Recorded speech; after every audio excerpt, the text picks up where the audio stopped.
The most important question to ask is, what pain do you want in your life? What are you willing to struggle for? Anything worthwhile is going to require some degree of pain and struggle. So, if you're oriented toward the pain and the struggle, you're probably going to be more aligned with what you're capable of accomplishing rather than if you just orient toward the pleasures.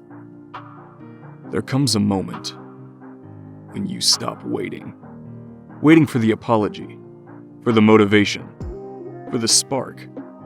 Waiting for them to change, or for life to just go back to normal. But that moment, that one where you decide to stop giving your power away, that's where everything begins. This is how you take your power back. Your body is so objective that it actually believes that it's living in a whole new environment before the environment changes. In other words, the body's believing it's in that new future. And if the environment signals the gene, and it does, and the end product of an experience in the environment is an emotion, you're actually signaling genes ahead of the environment, and your body will begin to become conditioned to a new mind. Now think about this. If you did that every day, the word meditation literally means become familiar with. You become familiar with your old self, you become familiar with your new self, and you say, I'm not getting up until I feel this feeling. And then you'd say, I want to be able to bring this feeling up whenever I want. I'm going to keep remembering this feeling over and over again. It only takes a thought and a feeling, an image of the future and emotion, a stimulus and response, that you can condition your body to believe it's living in a whole new life. And when you feel the emotions of your future, something amazing happens. Step 1. You stop blaming. It doesn't matter how it started. It doesn't even matter who hurt you. What matters now is what you do next. No more pointing fingers. No more replaying what they did or didn't do. Power doesn't come from pity. It comes from ownership. So take it back. Not for them, for you. How do we rewire our brain to create abundance when you have nothing and you don't know how to earn more money? The first thing I think you need to be aware of is that your beliefs dictate your behaviors. So if you believe that money is bad, or people who make a lot of money are bad and take advantage of others, and therefore me having lack right now means I'm a good person and I don't want to become a bad person, then that belief is going to dictate your behaviors, and you're going to stay in lack. You're going to stay in scarcity, and you're going to see opportunities that only give you just enough, as opposed to opportunities that could create incredible wealth for yourself financially, but also an emotional wealth that you've never had before. Step 2. You build a structure. Forget motivation. You need a system.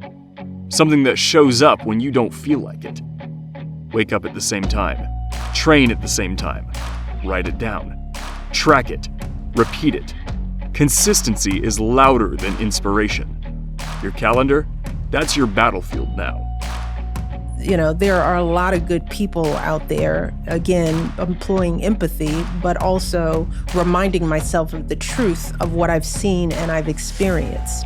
That we're in a confusing time, but it doesn't help me and it doesn't help the country for me to grow cynical in that space. So it's a duty as a citizen to not do the same thing that they're doing and start making assumptions about people based on my anger and fear. Step 3. Win your mornings. Before 9 a.m., win something. Doesn't have to be big.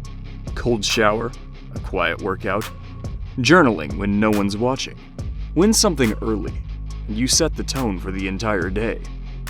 Because momentum isn't magic, it's manufactured.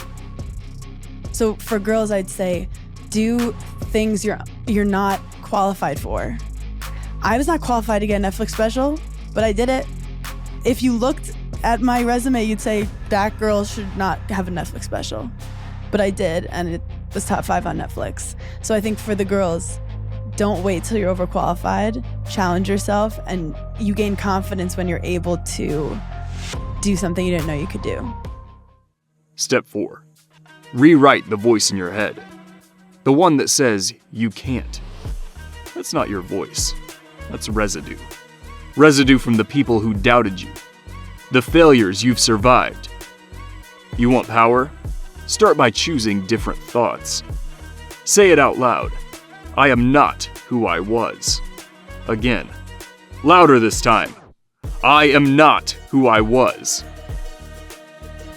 You don't wake up in the morning time and go to the coffee maker. Matter of fact, sometimes you don't even sleep. What it requires is when I'm at 2 o'clock it's 2 o'clock in the morning, and my brain is thinking about a fucking drug, and I gotta get up and look in my book to see if that drug is how I remember it. And this is every day of my fucking life. That's why when I train a fighter or I train someone, I'm like, you have no fucking idea how great you really are. Because you are using such minimal of what you have. Step 5. You move through resistance, through fear, through fatigue. You don't wait for charity. You create it through action. You want your power back? Prove it. Take the first step. Take the next step. Make the next decision. Tiny moves, relentless pace. That's how it's done. Because real power was never out there. Not in their hands. Not in some perfect moment. Not in the past. It's in what you do now. And every second you hesitate, someone else is using theirs. So get back in the fight. This is your life. This is your shot. And you're not asking for it. You're taking it. Step by step. Brick by brick. Moment by moment. You're not just coming back. You're taking your power back. People struggle to do things alone.